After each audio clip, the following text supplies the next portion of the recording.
SIR নাম করে রাজনীতি চলছে। মোদি এবং আমাদের অমিত শাহ যেভাবে আমাদেরকে এসআইআর চাপিয়ে দিয়েছে নির্বাচন কমিশনের মাধ্যমে, সেটা আমাদের পক্ষে সত্যি সত্যি অস্বস্তিকর। রবিবার দুপুরে বসিরহাট ১ নম্বর ব্লকের সংগ্রামপুর শিবহাটি গ্রাম পঞ্চায়েতের বিরামনগর মাঠ সংলগ্ন জাতীয় সড়কে ৩১২ উত্তাল হয়ে ওঠে। এসআইআরের বিরুদ্ধে ক্ষোভ উগড়ে দিতে শয়ে শয়ে গ্রামবাসী জাতীয় সড়ক অবরোধ করে বিক্ষোভে সামিল হন।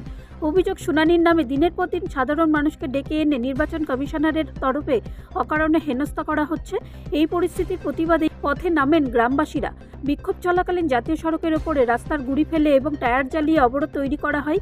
মুহূর্তের মধ্যেই বন্ধ হয়ে যায় যান চলাচল। জাতীয় সড়ক জুড়ে তীব্র যানজটের সৃষ্টি হয়।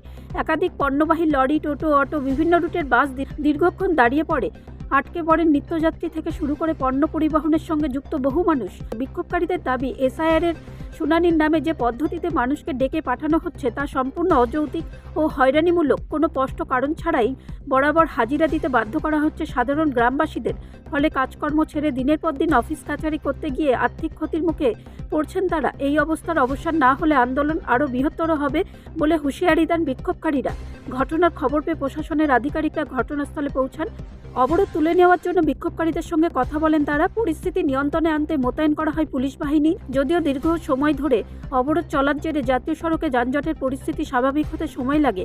এই ঘটনাকে ঘিরে এলাকায় চরম উত্তেজনা ছড়ায়। এসআইআর সংক্রান্ত অভিযোগ ও সাধারণ মানুষের ক্ষোভ নিয়ে নতুন করে প্রশ্ন উঠতে শুরু করেছে। স্থানীয় বাসিন্দাদের একাংশের বক্তব্য, প্রশাসন যদি দ্রুত সমস্যার সমাধান না করে তাহলে ভবিষ্যতে আরও বড় আন্দোলনের পথে হাঁটতে বাধ্য হবেন তারা। এসআইআর নাম করে রাজনীতি চলছে। মোদি এবং আমাদের অমিত শাহ যেভাবে আমাদেরকে এসআইআর চাপিয়ে দিয়েছে নির্বাচন কমিশনের মাধ্যমে, সেটা আমাদের পক্ষে সত্যি সত্যি অস্বস্তিকর। এমনকি বিওলারা পর্যন্ত জীবন হারাচ্ছে, থেকে সাধারণ মানুষ থেকে বিওলারা পর্যন্ত যেভাবে জীবন হারাচ্ছে, তাতে আমরা মনে করছি এসআইআরটা সুষ্ঠুভাবে হোক।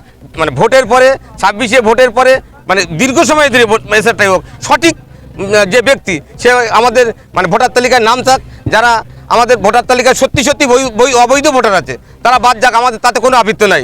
কিন্তু এইভাবে যেভাবে এসআইআর হচ্ছে এত দ্রুতর মাধ্যমে, আমরা মনে করছি কাজটা সঠিক হচ্ছে না এবং সাধারণ মানুষ এ থেকে যাদের ডকুমেন্ট কোথায় কী আছে সেটা তারা সঠিকভাবে জোগাড় করতে পারছে না।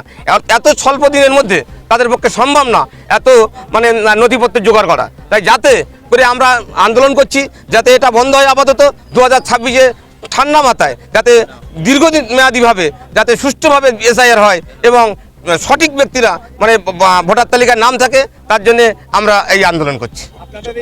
আমরা তো চেষ্টা করছি যাতে বন্ধ হয়, আগামী দিনে যাতে সুষ্ঠুভাবে হয় সেই চেষ্টা আমরা করছি।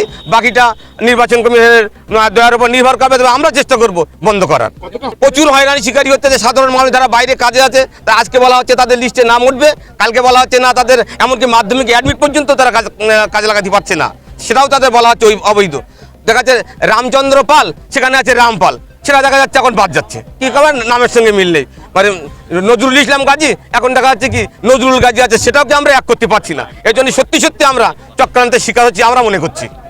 আমার নাম মফিজুর রহমান বৈদ্য। ব্যুরো রিপোর্ট, রাষ্ট্রীয় প্রসার বাংলা।